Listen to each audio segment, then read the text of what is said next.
Olá pessoal, tudo bem com vocês? Então, para a nossa aula de hoje, nós resolveremos inequações do segundo grau. Não esqueçam que esse conteúdo está lá no livro, na página 297, e ao final da videoaula vocês precisam fazer o exercício 1 também lá da página 297, combinado? Então, vamos começar. Então, observem aqui. Isso que está escrito é uma inequação. Então, aqui nós temos x² mais 3x mais 2 menor que zero. Lembrem que uma inequação é uma desigualdade. Então, a gente pode associar com uma equação, porém, na equação nós temos o igual, a igualdade.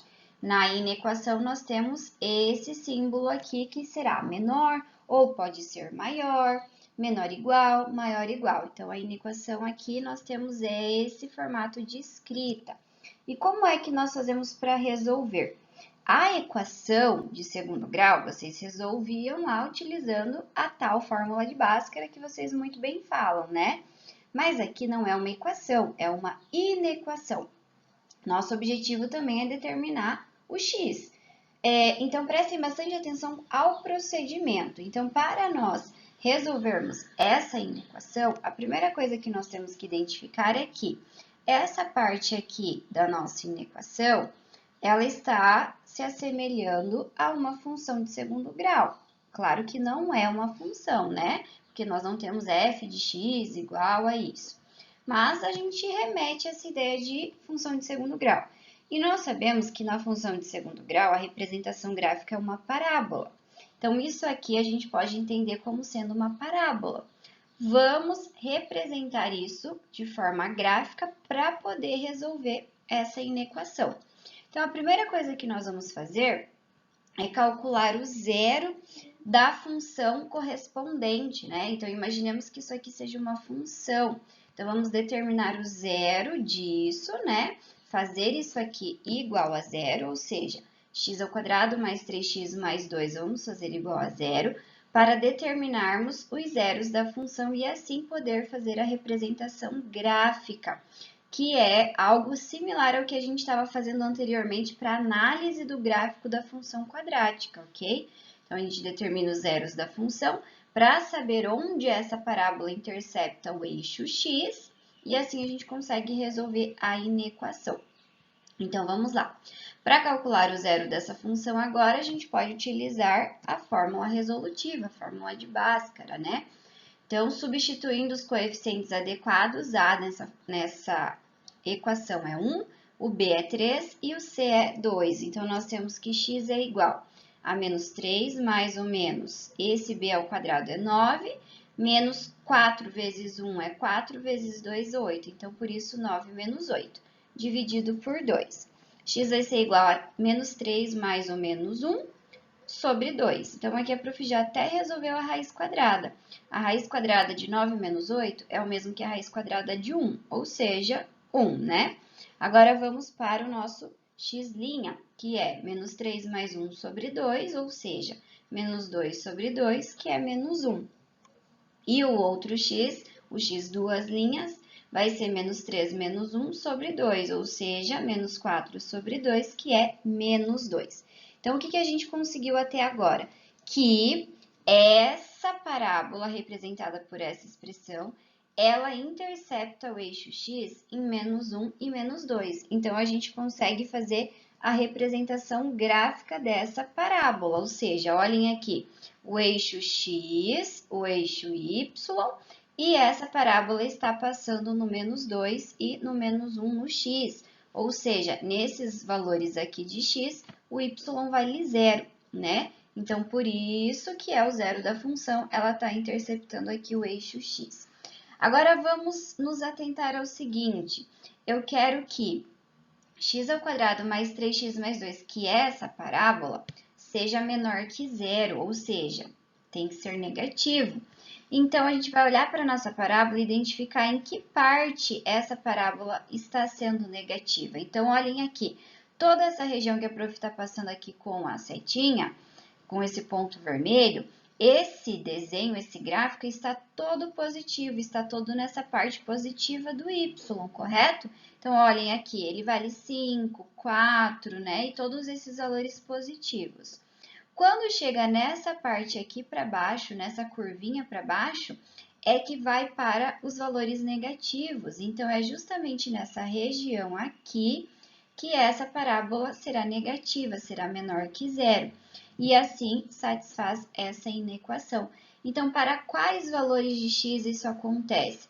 Então, essa parábola será negativa exatamente nesse intervalo entre menos 2 e menos 1.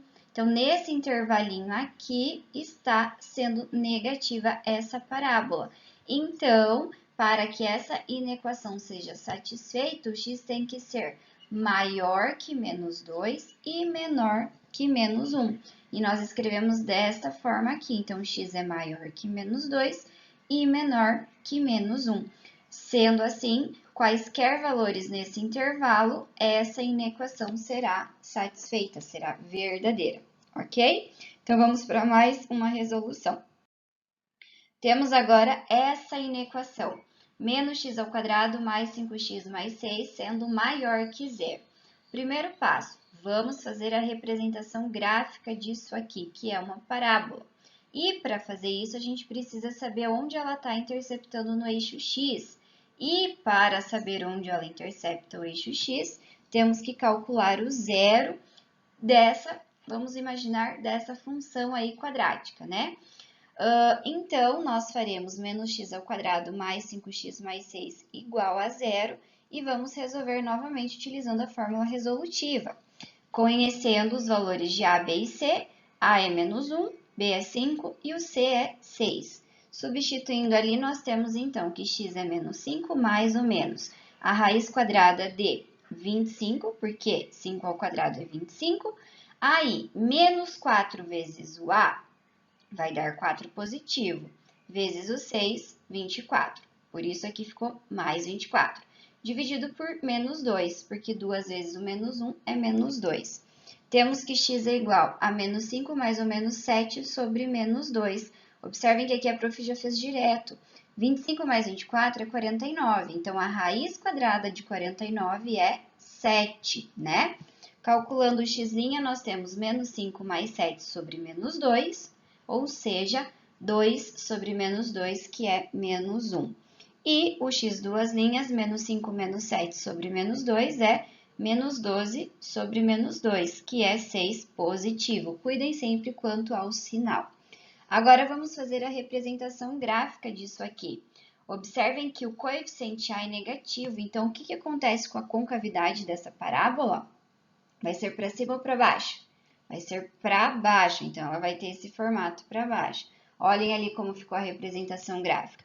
Concavidade para baixo, e essa parábola está interceptando o eixo x em menos 1 e 6, tá certo? Então, aqui nós temos a representação gráfica, um esboço do gráfico dessa parábola. E eu quero que essa parábola aqui seja maior que zero.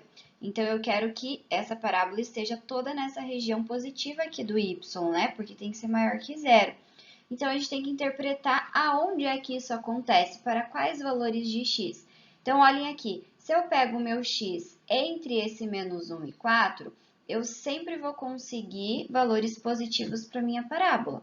Agora, se eu pego valores menores que o menos 2, eu sempre vou atingir a minha parábola em valores negativos. Se eu pego números maiores que 6, também a minha parábola sempre será negativa. Então, essa inequação será satisfeita quando? Quando o meu x for qualquer número nesse intervalo de menos 1 até 4. Por quê? De menos 1 até 4, a minha parábola sempre está sendo positiva. Os valores de y sempre são maiores que zero. Então, a solução dessa inequação são todos os valores de x que são maiores que menos 1 e menores que 6. Nesse intervalo, essa inequação ela é satisfeita, ok? Vamos para o último exemplo aqui. Então, vamos resolver essa inequação. X ao quadrado menos 2x mais 6 maior que zero. Primeiro passo, determinar onde vai interceptar no eixo x essa parábola. E para isso, nós a fazemos sendo zero, né? Então, x² menos 2x mais 6 é igual a zero e resolvemos pela fórmula resolutiva. Pegaram bem esse passo a passo, gente? Então, sempre você vai pegar essa parte da inequação, fazê-la igual a zero para determinar onde é que essa parábola vai interceptar o eixo x, para depois fazer a representação gráfica e daí sim resolver a inequação de fato. Então, nós temos aí que x vai ser igual a 2, mais ou menos raiz quadrada de 4, menos 24 sobre 2. Agora, eu pergunto para vocês o seguinte, quando eu faço 4 menos 24, dá que número mesmo? Dá menos 20. Existe raiz quadrada de menos 20? Não nos números reais, né? Porque não existe raiz quadrada de um número negativo nos reais. Então, o que isso significa? Que essa equação aqui não possui raiz real, ou seja, essa parábola não intercepta o eixo x, ela não vai encostar o eixo x, porque o y nunca será zero quando a gente escreve como se fosse a função, né? Porque não vai interceptar o eixo x, não terá valor ali. Sendo assim, essa parábola ela vai ficar voando aqui no eixo x, ó, ela não vai encostar no eixo x, tá certo? Como A é positiva, ela tem essa concavidade, a concavidade voltada para cima. E agora eu pergunto, essa parábola em algum momento ela está sendo negativa? Ela está atingindo valores negativos no y? Não, ela nem passou aqui para baixo, né? Então, essa parábola ela só está assumindo valores positivos aqui no eixo y. Então, essa inequação aqui, para ela ser verdadeira, para ela existir de fato, quais são os valores de x? Qualquer valor de x, isso aqui sempre será maior que zero. Então, você pode escolher qualquer número, qualquer valor de x, que essa inequação sempre será maior que zero. Se você substituir o x por 1, você faz aqui o cálculo e vai dar um número maior que zero. Se você substituir por menos 1/2, então, qualquer valor de x, essa inequação sempre será maior que zero, tá certo? Então, a solução é qualquer número real, qualquer x real vai ser a solução dessa inequação. Ok, pessoal? Então, é isso. Essa foi a nossa aula de hoje sobre inequações do segundo grau. Tenham atenção aos passos, ok? Se ficou alguma dúvida durante a explicação da prof, pergunte. Por favor, não deixem as dúvidas irem se acumulando. Tem exercício para fazer, façam. Se surgir dúvida também durante a resolução, pergunte, combinado? Beleza? Então, tá bom. Então, um beijo para vocês e até a próxima aula.